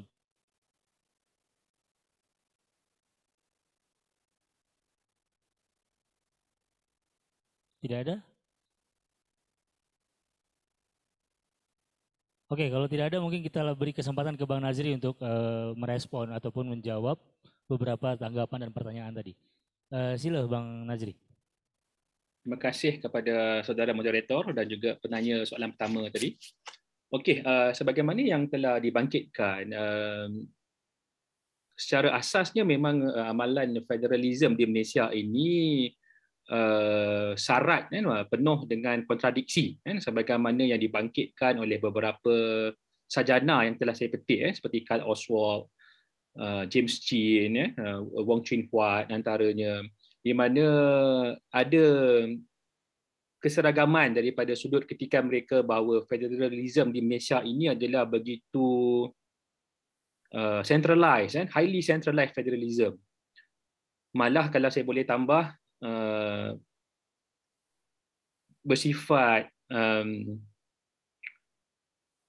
hierarchical dan ini mencerminkan sistem politik Malaysia yang dipanggil hybrid regime kan. Hybrid regime ni maksudnya ada campuran di antara sistem demokrasi dan juga sistem authoritarian kan. Kerana itu kita boleh lihat bahawa the nature of Malaysian federalism is based on the power base at the federal level. If the power base at the federal level is so high, the federal government will have a very highly centralized power. But since the 2008 general election in Malaysia, whereby the federal government under the Barisan Nasional and later on in 2018 under the Pakatan Harapan and Pakatan Nasional, they didn't manage to have a solid power base in the parliament. They only won with simple majority. Their position is very fragile. And since that time, 2008 and onwards until today, certain states, especially Sarawak, they has come with further assertion. They resist highly centralized federation system which has been put in place in Malaysia since 1957. That's why I frame my discussion, contenting federalism, because the nature of Malaysian federalism is not based on democratic consensus, but it's rather a battle between the federal government and the state governments. And because the federal government was so powerful in the past, they can use their power, especially their acts of parliament, because they have this two-third majority since 1957. They can enact a law and acts, such as, for example, Kanun Tanah Negara, to override the state powers. As I said, one of the state powers stipulated in the Malaysian constitutions is control over the land and also natural resources. But the federal government can supersede, can take some part of this power by enacting a federal law, an act of parliament. That's how Kanun Tanah Negara ambil kuasa tanah daripada peringkat negeri.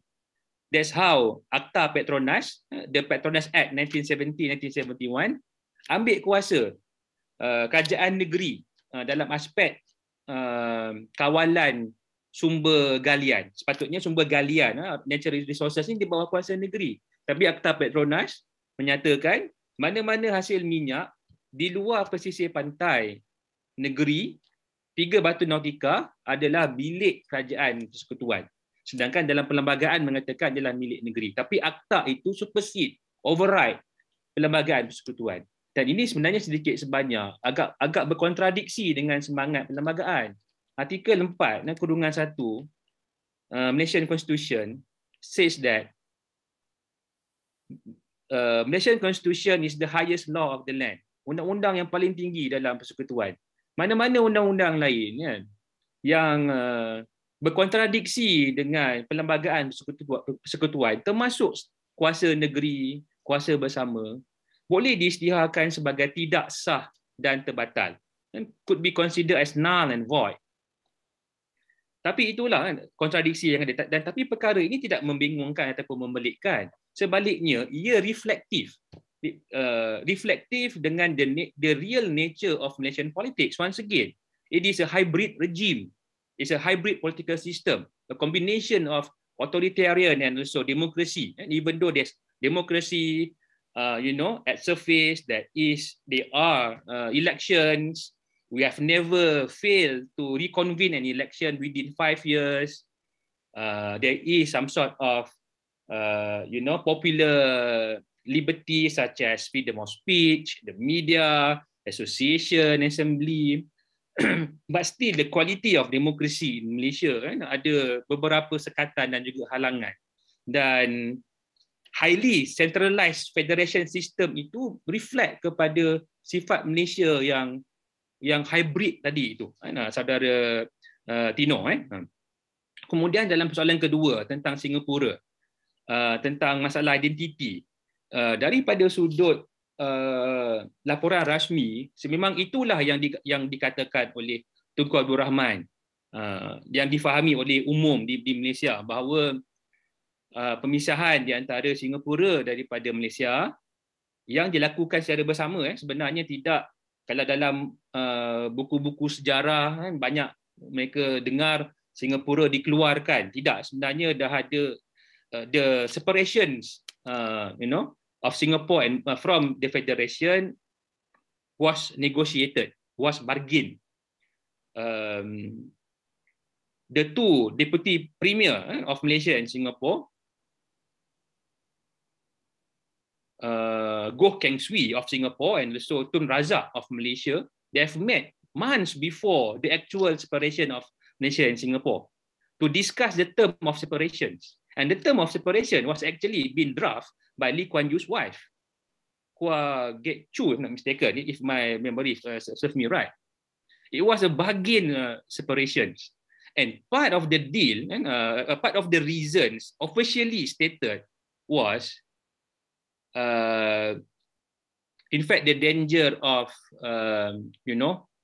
inter-ethnic relations, whereby the numbers of Malays and Chinese, with the inclusion of Singapore, is pretty equivalent. And that's the reason why, in the establishment of Malaysia, which is actually been proposed by Lee Kuan Yew, when Lee Kuan Yew was the second chief minister of Singapore since 1959, at first was rejected by Tunku. Tunku didn't want Singapore to be merged with Malaysia.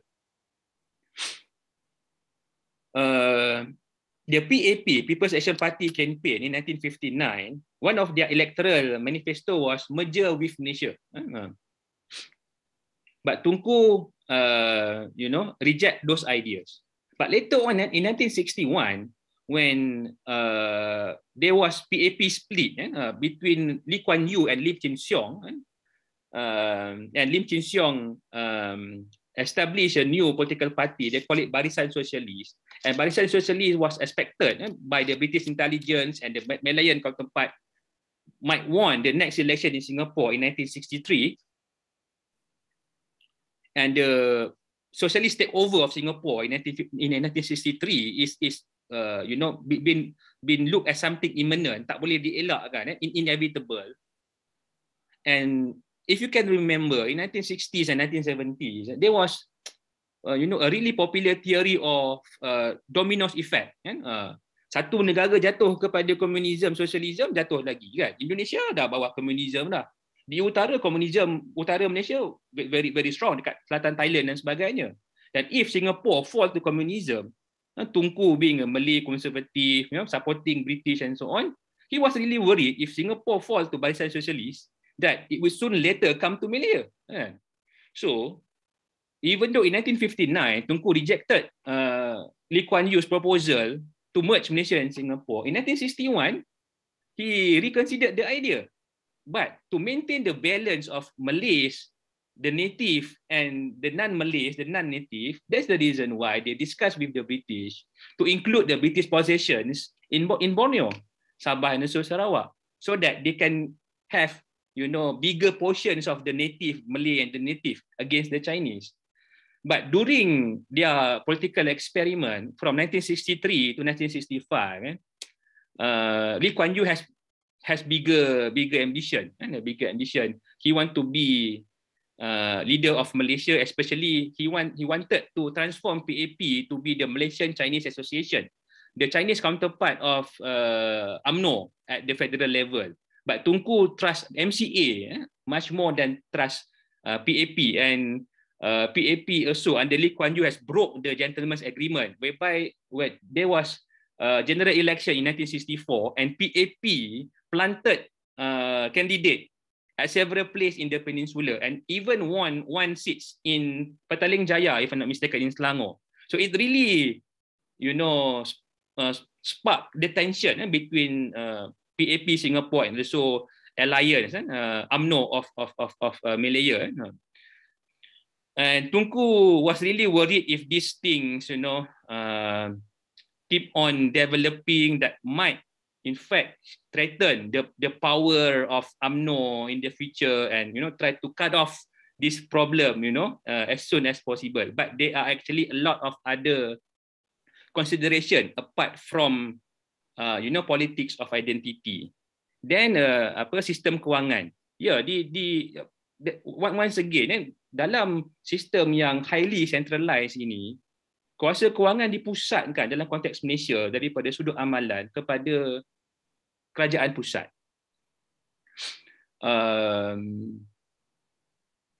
Dan bila dibahagikan semula kepada negeri, kalau ikutkan perlembagaan, seharusnya berdasarkan keperluan, necessity. Seharusnya berdasarkan kepada jumlah penduduk dan sebagainya. Tapi dalam konteks Malaysia, dalam hybrid regime kan, ia berdasarkan kepada politik partisan. Kerana itu pembangunan di Kelantan, bila Kelantan di bawah pembangkang, dibekukan. Pembangunan di Sabah, bila Sabah di bawah pembangkang PBRS, parti itu, dibekukan.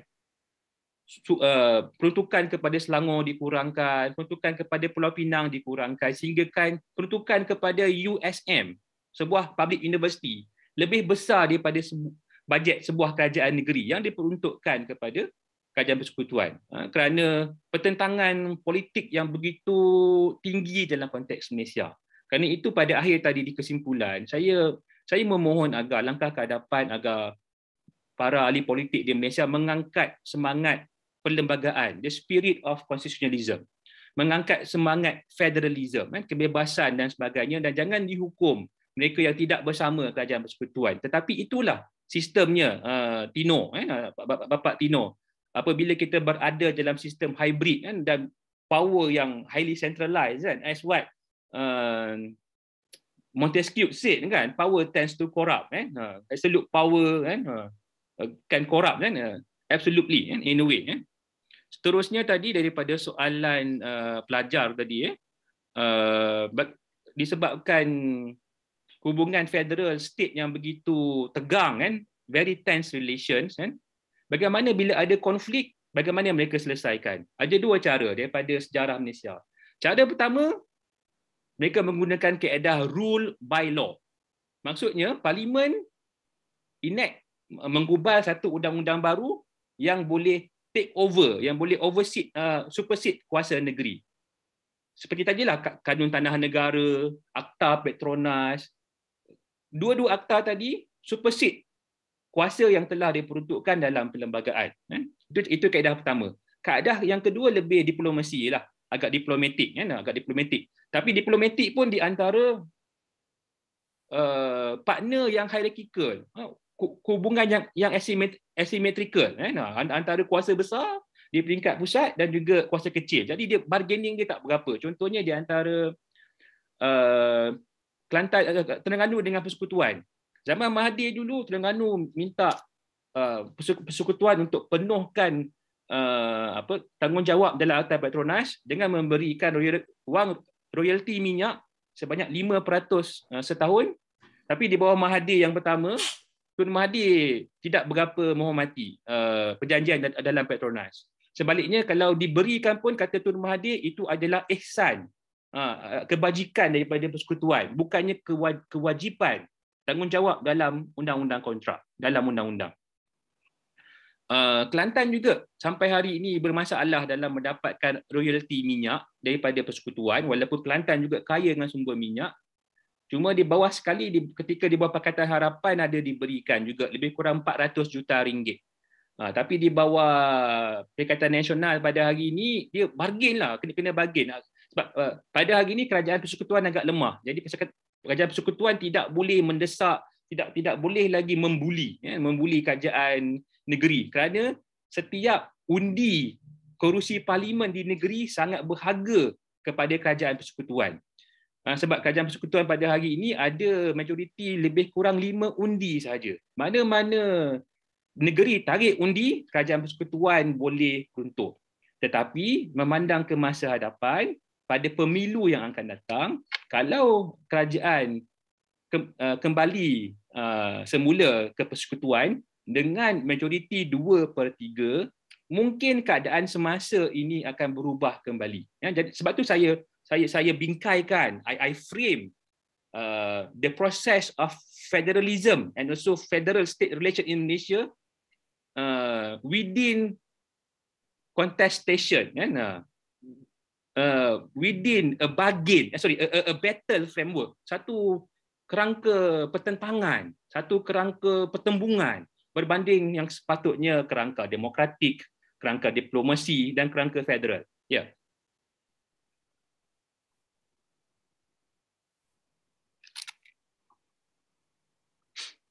Baik, terima kasih Bang Nazri. Tanggapan soal Singapura tadi, mungkin boleh saya tanggapi balik Bang Nazri. Mungkin sesuatu yang dikhawatirkan berbicara soal Singapura, ada pertimbangan. Walaupun tadi Bang Nazri bilang spiritnya memang ataupun pemisahan dengan persekutuannya adalah karena hasil daripada kesepakatan, begitu ya. Nah, cuman tidak bisa lepas sejak 1965 memang karena pertimbangan ekonomi yang melampau, begitu di Singapura. Nah, mungkin karena merasa bahwa Singapura sudah matang, maka di 1965 merasa bahwa memilih untuk negotiating dengan pemerintah federal Malaysia untuk memisahkan diri. Nah, kemudian di tahun 1980 titik awalnya Singapura menjadi growing up di Asia Tenggara, 1980 mulainya. Nah, saya malah berpikir bahwa bagaimana dengan negeri Johor. Nah, ini negeri Johor ini kan juga sudah berada pada level yang cukup tinggi nih, perekonomiannya di antara beberapa 13 negeri di Malaysia. Nah, apakah ada kekhawatiran ke sana? Tadinya saya merasa bahwa apakah diskusi itu bisa sampai mempertanyakan ulang atau katakanlah re-challenging the federalism in Malaysia. Kalau misalnya kita tetap melihat bahwa sangat tadi kritik daripada para sarjana itu kan sangat terpusat begitu. Nah, ini yang mungkin menjadi keluhan-keluhan di setiap negeri-negeri yang mungkin potensi-potensi untuk sepertinya juga akan terbuka luas. Nah, mungkin ada lagi dari teman-teman. Sebenarnya saya banyak Bang Nazri. Banyak sangat. Kalau saya nak ajak diskusi banyak sangat sebenarnya pertanyaan-pertanyaan di isi kepala saya. Ada satu lagi, boleh Bang Nazri? Ya, boleh, silakan. Faham. Boleh. Ke depan saja boleh? Neng, ada mic-nya?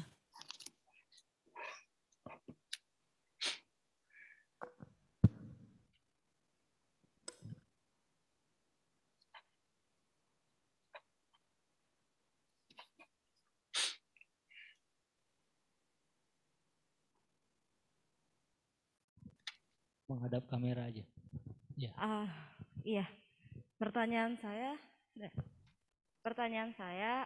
apa perbedaan yang mendasar dari sistem federalisme dan sistem kesatuan seperti di Indonesia. Sebab di Indonesia sendiri juga menerapkan sistem otonomi daerah, dan sedangkan di federalisme pun memiliki dasar atau perlembagaan yang juga berkaitan dengan otonomi negara tempatan.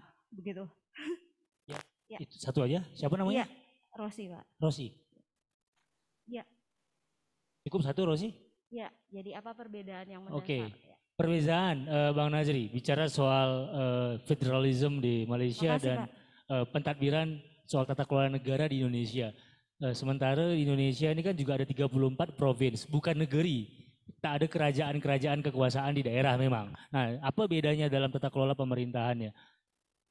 Baik, dalam sistem unitary dibandingkan dengan sistem federalism, biasanya dalam sistem federalism memerlukan ada perlembagaan bertulis, dan dalam perlembagaan bertulis itu akan menggariskan apakah kuasa pusat ataupun persekutuan dan juga kuasa negeri ataupun wilayah.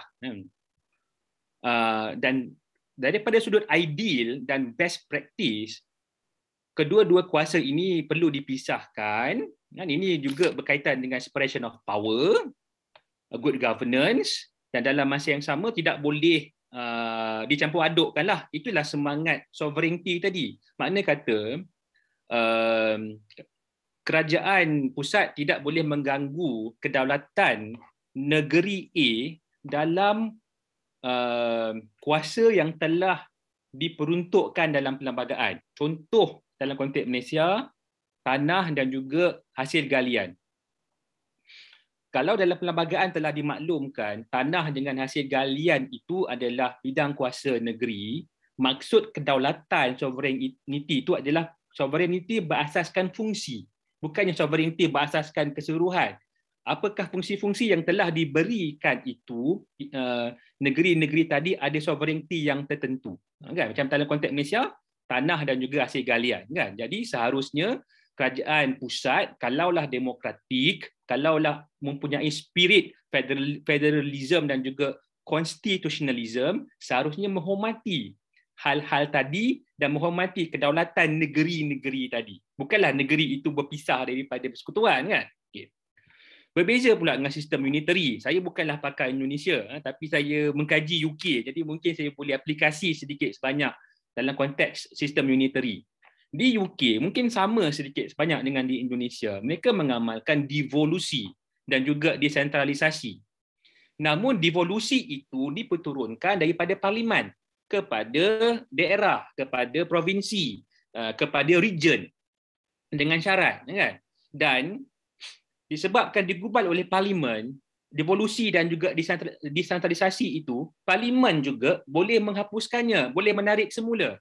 Ini berbeza dengan federalism. Federalism telah diletakkan dalam perlembagaan yang seharusnya tidak dicabar oleh mana makna akta lain kerana ada sovereignty dan sebagainya. Dalam konteks devolusi tadi, walaupun telah diturunkan kuasa, power devolution, tapi sovereignty itu tidak begitu tegar. Kerajaan pusat masih ada lagi kuasa kerana asal devolusi kuasa itu daripada kerajaan pusat, bukan milik wilayah. Kalau saya jadi dalam konteks kuasa, itulah sedari Rosi, kalau boleh saya bezakanlah antara unitary dengan federalism. Memang agak complicated, agak blurry, tapi kita boleh nampak apa beza devolution, kuasa datang daripada persekutuan, dan apa beza federalism, kuasa datang daripada perlembagaan. Beza. Kalau saya boleh sambung sedikit tadi, minta maaf apa nama tadi daripada Bapa Tony, Tino, sorry. Saya rasa saya juga dah jawab isu kedaulatan negeri. Kemudian tentang Singapura, ekonomi itu lebih kepada kenapa Singapura masuk Malaysia, join Malaysia, ataupun membentuk Malaysia yang lebih tepat berbanding keluar. Ekonomi sedikit sebanyak kalau keluar tidak begitu ketara. Lebih ketara adalah pertentangan elit politik di antara PAP dengan BN. Mereka lihat PAP tidak boleh memasuki politik di Semenanjung Malaysia, menggantikan MCA, dan Tunku juga tidak menyenangilah kan imbangan kuasa Melayu dan bukan Melayu di sana lah. Ekonomi itu ada tapi kurang kuat berbanding ni lah. Dan satu lagi antara sebab kenapa Lee Kuan Yew mahu masukkan Singapura membentuk Malaysia kerana Lee Kuan Yew nak hapuskan barisan sosialis. Tapi Lee Kuan Yew tidak boleh buat begitu. Kalau Lee Kuan Yew buat begitu, beliau akan nampak seperti seorang autokrat, anti-demokrasi. Sedangkan beliau seorang demokrat sejak tahun 54. Jadi kalau beliau nak hapuskan barisan sosialis, bermasalah. Tapi beliau tahu Tunku anti-komunis. Jadi bila Singapura membentuk Malaysia, berada dalam Malaysia, the federal government of Malaysia will take the action. Dan Lee Kuan Yew just jadi bystander saja tengok kan. Dan Tunku dan itulah yang berlaku di mana Lim Chin Siong dan ramai ahli barisan sosialis telah ditangkap dan kemudian dimasuk dalam ISA sebelum dan ketika dalam Federation of Malaysia. Dan antara sebab mungkin kenapa Lee Kuan Yew setuju untuk bawa Singapura keluar daripada Malaysia, antaranya adalah sebab pembangkang di Singapura, barisan sosialis dan Lim Chin Siong effectively dah tak ada. Bila penentangan tinggi, Singapura masuk. Bila penentangan tiada, rendah, Singapura keluar. So kemasukan Singapura dan keluaran Singapura daripada Malaysia itu highly politically related sebenarnya, Bapa Tino. Ya. Ya, makasih Bang Nazri. Menanggapinya panjang juga nih, Bang Nazri. Tertarik sepertinya soal permasalahan Singapura di 1965 sampai hari ini. Nanti mungkin kita bisa sambung tuh Bang Nazri. Perbedaan pendapat sedikit, kalau saya lebih kepada pendekatan ekonomi akibat tarik-menarik antara Singapura dan Malaysia. Tapi kalau Bang Nazri mungkin melihatnya dari sisi politik. Nah, mungkin nanti bisa kita lain waktu, mungkin nanti Bang Topik bisa mengagendakannya mungkin. Ini mungkin dibuat dalam bentuk panelis mungkin misalnya, tapi mungkin hari ini karena bicara keterbatasan waktu mungkin kita tidak buka lagi sesi penanya nih Bang Nazri. Nah, paling cukup sampai di sini. Saya hanya sedikit merangkum. Saya tidak pernah berani menyimpulkan. Saya hanya berani merangkum bahwa terlihat dari pemateri Bang Nazri tadi banyak menyampaikan berbicara soal kompleksitas dan keunikan daripada hybrid tata kelola pemerintahan di Malaysia yang disebut dengan federalisme. Ada satu sisi demokrasi dan ada sisi lainnya yaitu ada otoritariannya, yaitu dalam bentuk kerajaan. Nah, kemudian semua dari elaborasi sejarah sampai kepada era kontemporer juga sudah banyak dijelaskan. Seperti apa tata kelola tadi? Rosi dijawab tadi seperti halnya tanah dan penggalian. Penggalian itu pertambangan maksudnya. Penggalian itu pertambangan maksudnya Rosi, itu dikelola di negeri. Begitu. Nah, jadi ada batasan-batasan juga. Nah, jadi mungkin sedikit Bang Nazri menanggapi yang Rosi. Kalau misalnya ini boleh Bang Nazri menanggapi juga, siapa tahu tak sepakat begitu dengan saya. Nah, kalau saya nih Bang Nazri melihat federalisme dan negeri kesatuan di Indonesia itu menggunakan konsep satu transfer of power, satu transfer of management. Nah, negeri seperti Indonesia kesatuan lebih berada pada landasan transfer of management. Sedangkan tadi kalau bicara soal federalisme di Malaysia, di India, di Amerika, transfer of power. Nah, mungkin di masa Bung Karno kemerdekaan menolak federalisme, Insinyur Soekarno menolak federalisme tadi, seperti kata Bu Nazri, power tend to corrupt. Nah, untuk meminimalisir power tend to corrupt itulah mungkin saja maka memilih untuk negara kesatuan yang tertulis di Pancasila kita, begitu ya teman-teman ya. Nah, jadi boleh Bang Nazri, saya rasa itu pandangan saya Bang Nazri. Ada transfer of power dalam bentuk kesatuan, ada transfer of management dalam, agreed. Transfer of power dalam federalism dan transfer of management dalam konsep kesatuan. Nah, itu mungkin Rosi semoga membantu yang tadi disampaikan juga dan tambahkan oleh saya. Nah, di sisi lain juga tadi juga ada beberapa kesimpulan, ada beberapa kritik yang disampaikan oleh para sarjana melihat bagaimana kondisi federalisme di Malaysia. Nah, tadi juga ada beberapa harapan-harapan juga yang disampaikan oleh Bang Nazri. Bicara soal, apalagi Bang Nazri ini politik, pasti itu tahu sekali bagaimana bicara soal power tend to corrupt, terus power abuse yang terjadi dalam tata kelola pemerintahan. Dan tadi juga saya sedikit kaget juga, agak terkejut juga Bang Nazri melihat bahwa tadi menanggapi pertanyaan saya terkait sistem keuangan, ternyata kalau di negeri-negeri itu tetap politis. Artinya tetap politis, bukan karena population, bukan karena soal essential level essentialnya, tapi karena negosiasi politik. Nah itu juga mungkin menjadi sebuah rintangan dalam negeri federalisme yang terkesan terpusat. Gitu. Nah paling itu aja Bang Nazri. Mungkin Bang Nazri ada closing statement yang ingin disampaikan, dipersilakan Bang Nazri. Sebelum kita tutup sesi diskusi ataupun public lecturing ini. Silakan. Ya, saya fikir mana-mana sistem negara yang paling cantik tak kisahlah kan, federalism ataupun unitary, yang terbaik bagi saya adalah kita menghormati prinsip self determination kan, cuba cari jalan yang demokratik, diplomasi dalam menyelesaikan apa juga masalah kita bernegara supaya kita dapat tegakkan hak asasi manusia dan mengelakkan krisis dan juga konflik kemanusiaan sebagaimana yang telah saya gunakan. Salah satu case study tadi, perang Rusia Ukraine sebenarnya boleh dielakkan kan kalau tata kelola negara, prinsip jus cogens, self determination itu dihormati sebenarnya. Terima kasih. Terima kasih Bang Nazri. Kita kasih applause, kita beri applause dulu untuk Bang Nazri. Baik Bang Nazri, dengan berakhirnya closing statement dari Bang Nazri, berakhir pula nih Bang Nazri diskusi ataupun public lecturing kita untuk hari ini. Saya rasa itu aja teman-teman, dan semua yang ada di ruangan, di aula maupun yang ada di Zoom ataupun live di YouTube. Saya rasa inilah akhir daripada diskusi ini. Kita akhiri dengan wabillahi taufiq wal hidayah. Assalamualaikum warahmatullahi wabarakatuh. Waalaikumsalam warahmatullahi wabarakatuh. Kembalikan ke MC.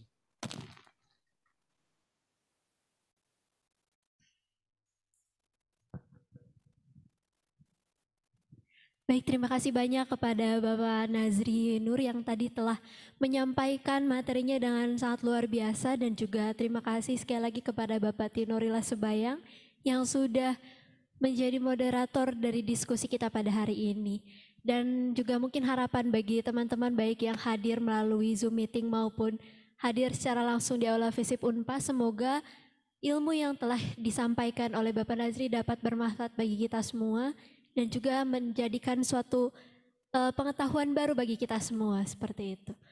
Oke, mungkin jika seperti itu sudah selesai, saya sekali lagi mengucapkan terima kasih banyak kepada Bapak Nazri Nur yang telah memberikan materinya, yang telah menghadiri public lecture kita pada hari ini, dan juga kepada seluruh dosen dari program studi hubungan internasional yang telah menyelenggarakan dan juga menghadiri public lecture pada hari ini.